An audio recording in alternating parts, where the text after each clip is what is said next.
Hey everybody, Scott Horton here. Ever think maybe your group should hire me to give a speech? Well, maybe you should. I've got a few good ones to choose from, including how to end the war on terror, the case against war with Iran, central banking in war, Uncle Sam and the Arab Spring, the ongoing war on civil liberties, and of course, why everything in the world is Woodrow Wilson's fault. But I'm happy to talk about just about anything else you've ever heard me cover on the show as well. So check out youtube.com/Scott Horton Show for some examples, and email Scott at scotthorton.org for more details. See you there. All right, y'all. Welcome back to the show.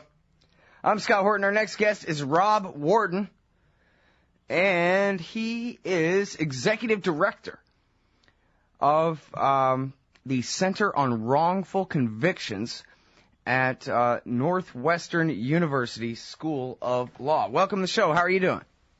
Just fine, thank you. Well, good. Very happy to have you here. And thanks for doing this work. You know, I realized when I saw something on, 2020 when I was like 11 about some public interest group out there suing the government over something that they did wrong to somebody else. And I remember thinking, wow, if those people didn't show up at work that day, it just wouldn't have gotten done. And that guy would still be rotting in a cage. And so it takes people actually doing the work to, for example, get the innocence sprung. Or, get the horrible regulation repealed or whatever it is, and you're doing the work. And so thank you for that on behalf of the powerless out there. I happen to be one of the powerless, so not that I'm in jail, thank goodness. But if I was, I wouldn't be able to do anything about it. I would need something like this. So good work. Thanks for even existing. So I saw this headline at allgov.com. Report catalogs exonerated Americans who served more than 10,000 years in prison. That's what your work says? Yes, that's right. That is just absolutely incredible. I mean, 10,000 years. That's, let's see, well, more than three times recorded history. I guess there's some tablets that they found a scrap of something going back further than that, but that's pretty much 3 times written human history there. Okay, good. That's a long time. How many different individuals are we talking about, and they're doing an average of how long in prison? Well, we're talking about 1,000 and an average of more than 10 years each. And these are just cases since that we've documented since 1989. And of course, these are only the cases in which innocence has been established and basically acknowledged by the government itself. There are many, many more wrongful convictions, and so 10,000 years is literally just the tip of a proverbial iceberg. It's much worse than that. Wow. I hate to say it, but it's almost like the big lie kind of a theory where it's the big error that's just too big to admit, right? Because everybody knows that the democracy is self-correcting, that the court system as it's set up, the criminal justice system, is built in this adversarial way where somebody really didn't do it, then they don't have to go to jail. The cops probably wouldn't even try to pin it on them. And the system works, and we all know that. At least we have that. And what you're saying is, oh no, the system has been working all wrong and nothing like episode of Matlock or Law and Order or whatever for I don't know how many decades in a row. And it needs fixing so bad it would take all of our attention for 10 years to get it right finally. Yeah. I mean, we've known about wrongful convictions, going back many, many years. The very first one that is really documented in this country happened in 1819 in Manchester, Vermont. A couple of guys two guys named Bourne were convicted and sentenced to death for the murder of their brother-in-law. Before they were executed, fortunately for them, their brother-in-law showed up alive and well and living in New Jersey. And so these cases go back many, many years. Until very recently, in fact, the last decade of the 20th century, prosecutors and judges would get away with telling the public, when somebody's case was overturned and they were ultimately released. This is just one of those cases where the system can't meet its heavy burden of proof beyond a reasonable doubt. But now, thanks to DNA and advances in other kinds of evidence, we know that there are many, many wrongful convictions, people who are convicted and sometimes sentenced to death for murders that they did not, in fact, commit. So it's an amazing situation, actually. Yeah, in fact, that caught my eye, and it rang real true to me. That part of this report is that it seems like there's more deliberate misconduct in murder cases. And I wonder why that is. Is it just because the cops really convinced themselves about the wrong guy? Or why is it? It's because there's more pressure on these kinds of cases. I don't think... But it seems like some of the pressure, some of the incentive would be to not let the real murderer go free, no? Well, that ought to be the incentive. But it's in there somewhere. Many of these cases is like the police don't really have any suspect, and then they develop a theory as to who might have done it, and then they pursue that theory at the expense of all other theories, and just disregard evidence that might point to someone else.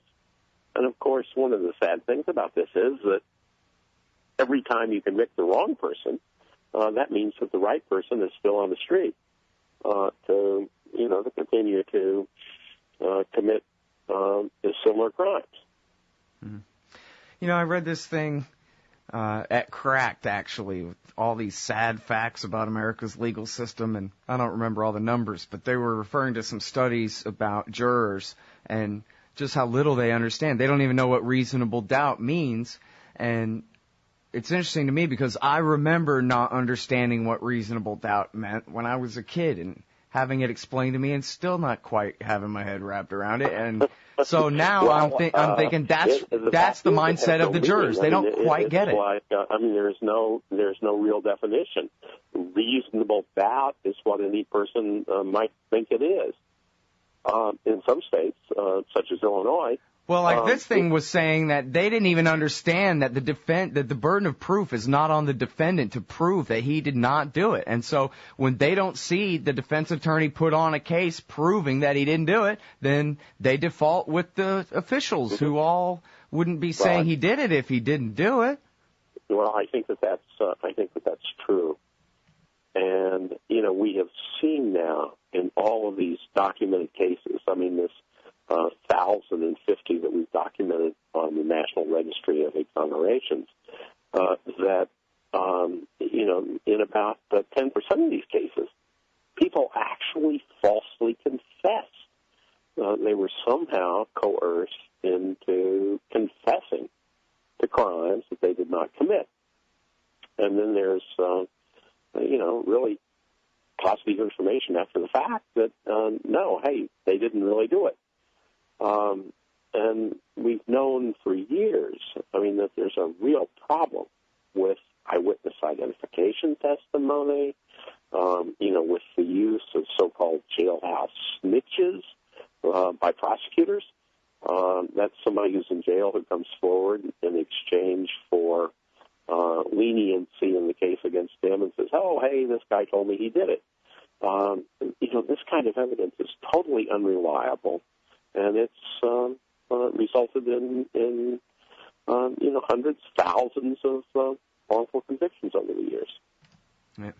Now, the thing is, if we go back to just, basically what one could glean from reading the Constitution about it or learning in school about the Constitution and I mean not in college or law school, but I just mean in, regular high school or junior high about the way the system works and whatever. It seems like somebody really did bend over backwards to at least make it seem fair where, the prosecutor doesn't work for the judge and you get a jury, especially in Texas, you can get a jury over anything if you want one.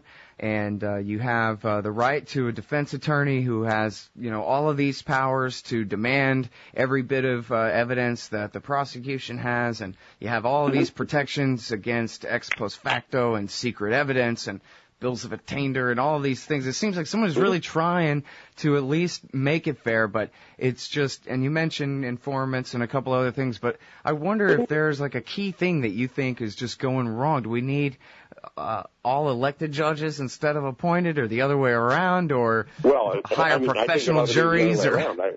I think we ought to have, appointed judges. We ought to have merit selection, not elected judges. If we have elected judges, we can expect that they will behave like what they are, which is politicians.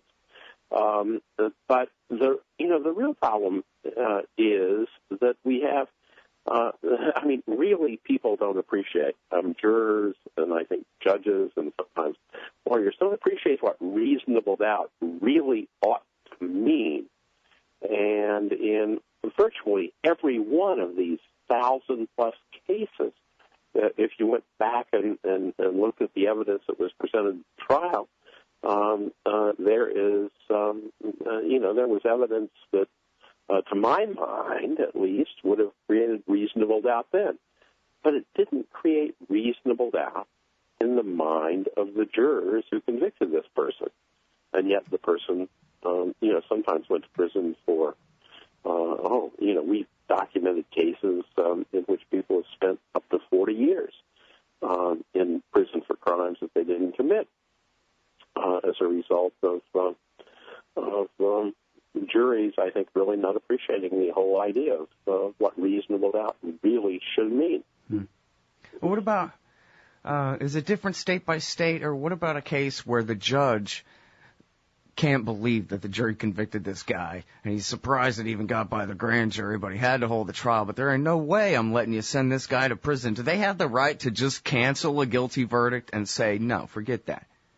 Well, yes. In every case, a judge could say, could issue a judgment, what's called a judgment in OV, notwithstanding the verdict. But those are extremely rare. In fact, they just virtually never occur. Is it within the power of a judge? Yes. But what judge is going to do this after a jury has found a person guilty beyond a reasonable doubt?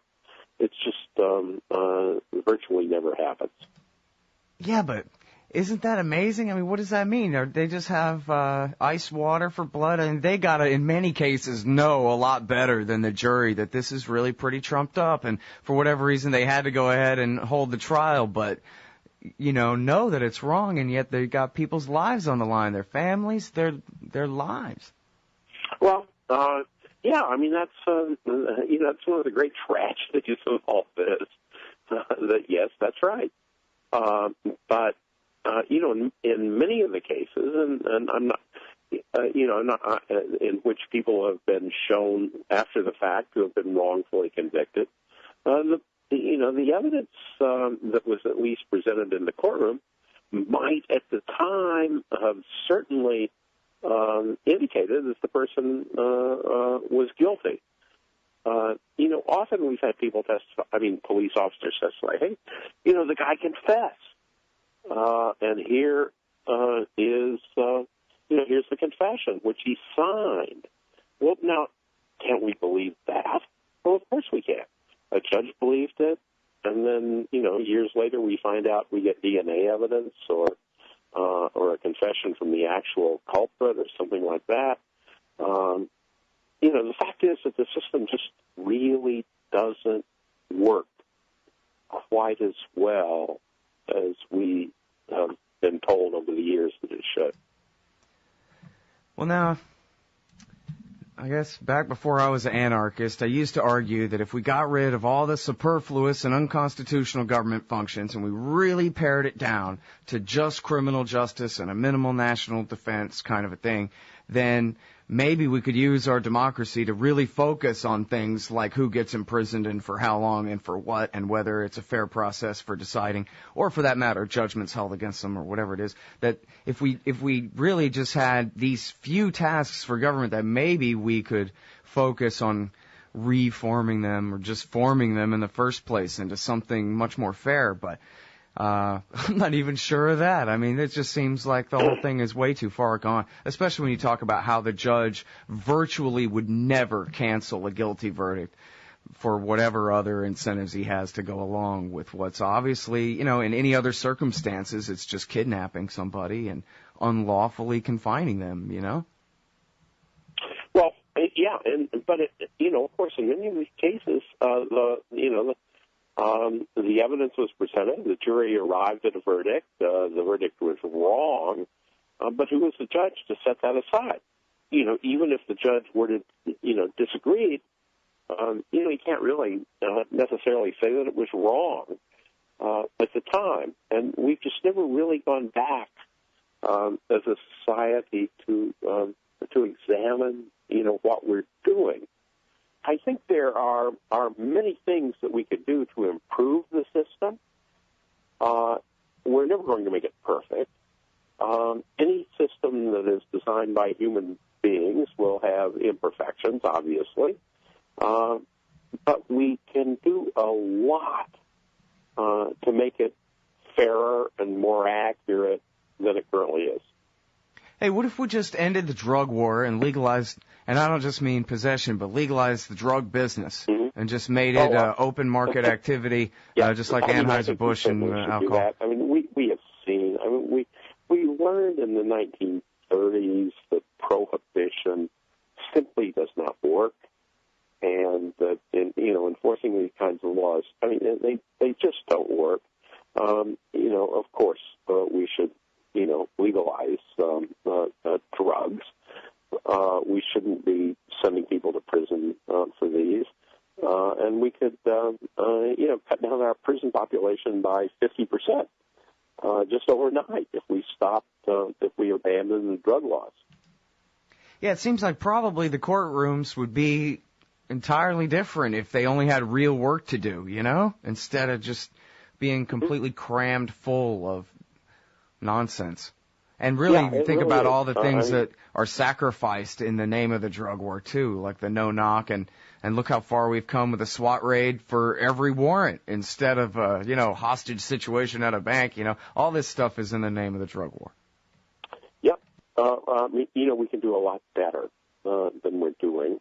And the policies that we have pursued for most of the last century have been shown to have had great fallacy. And I think that, that we can, there's a lot that could be done. Then it would be really simple to make it a lot better. It costs $25,000 to $50,000 a year, depending on the degree of custody to keep somebody in prison. More than the tuition at an Ivy League school to keep somebody in prison. We have there was a recent Columbia University study that identified what they called $1 million blocks. These are blocks in major cities in which the government is spending more than $1 million a year to incarcerate former residents of this city block. That's far more, 10 times as much as we're spending on social services. And many of these people are not, even thought to be dangerous. We really need to rethink the entire criminal justice system and our approach to public safety. That's funny, you remind me of this article I read in the Washington Post about America's efforts to work with the government of Mali over the last few years. And there's a State Department flunky in there that says, to be honest, we just don't have a good way to measure that. What it is that they're doing and whether it's working and all the money they spend and whether they're giving it to the right people and what might happen as the result, like a coup and a war and these kinds of things. And I was just thinking the only way that this kind of stuff is measured, at least by the institutions themselves, is in their success rates right? I mean, that's the way everything is more, more, more. There's really the only incentive to, hey, knock it off would have to come from the outside, right? In fact, I'm even thinking, like, I've met lawyers before who, people, you know, professors too, who really believe in the law. And that's why they're a lawyer, because they believe, they love the law. The law is the beautiful way that free men can cooperate in a society. They believe this, and yet they can't see how badly it's all being betrayed, how the Constitution, the Bill of Rights is being thrown out the window, and how people are just being railroaded and run roughshod over. They're too far into it, right? It would have to be, at least you're a professor, that's not quite the same thing as, you know, a lawyer working in the court system kind of thing. But you know what I mean? It's all of their incentives seem to be to make everything worse. Yeah. To be blind. You know, I think we just need to rethink this whole approach. And, you know, in much of the world, you know, it has been re-examined, and we don't have to do what we're doing. It's costly, it's cruel, and you know, we can just do much better. All right, everybody, that is Rob Warden, and he is executive director of the Center on Wrongful Convictions at Northwestern University School of Law. And you can find them at law.northwestern.edu. And then check out at allgov.com this great article, Report Catalogs Exonerated Americans Who Served More Than 10,000 Years in Prison. Thanks so much for your time, Rob. I really appreciate it. My pleasure. Anytime. Hey, y'all, Scott Horton here, inviting you to check out wallstreetwindow.com. It's a financial blog written by former hedge fund manager Mike Swanson, who's investing in commodities, mining stocks, and European markets. Wall Street Window is unique in that Mike shows people what he's really investing in and updates you when he buys or sells in his main account. Mike thinks his positions are going to go up because of all the money the Federal Reserve is printing to finance the deficit. See what happens at wallstreetwindow.com. And Mike's got a great new book coming out, so also keep your eye on writermichaelswanson.com for more details. Hey everybody, Scott Horton here, inviting you to check out the Future Freedom Foundation at fff.org. They've got a brand new website with new and improved access to more than 20 years worth of essays promoting the cause of liberty. And FFF's writers, including Jacob Hornberger, Jim Bovard, Sheldon Richmond, Anthony Gregory, Wendy McElroy, and more, aren't just good. They're the best at opposing and discrediting our corrupt overlords in Washington and their warfare, welfare, regulatory police state. That's the Future Freedom Foundation's new and improved site at fff.org. The Emergency Committee for Israel, Brookings, Heritage, AIPAC, WINEP, JINSA, PNAC, CNAS, the AEI, FPI, CFR, and CSP.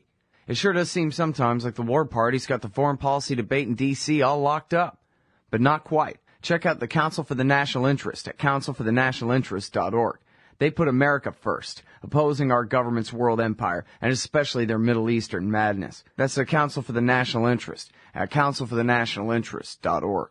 Hey ladies, Scott Horton here. If you would like truly youthful, healthy, and healthy-looking skin, there is one very special company you need to visit, Dagny & Lane at dagnyandlane.com. Dagny & Lane has revolutionized the industry with a full line of products made from organic and all-natural ingredients that penetrate deeply with nutrient-rich ionic minerals and antioxidants for healthy and beautiful skin. That's Dagny & Lane at dagnyandlane.com. And for a limited time, add promo code SCOTT15 at checkout for a 15% discount. Man, you need some Liberty stickers for the back of your truck. At LibertyStickers.com, they've got great state hate, like Pearl Harbor was an inside job. The Democrats want your guns. U.S. Army, die for Israel. Police brutality, not just for black people anymore. And government school, why you and your kids are so stupid. Check out these and 1,000 other great ones at LibertyStickers.com. And of course, they'll take care of all your custom printing for your band or your business at TheBumperSticker.com. That's LibertyStickers.com. Everyone else's stickers suck.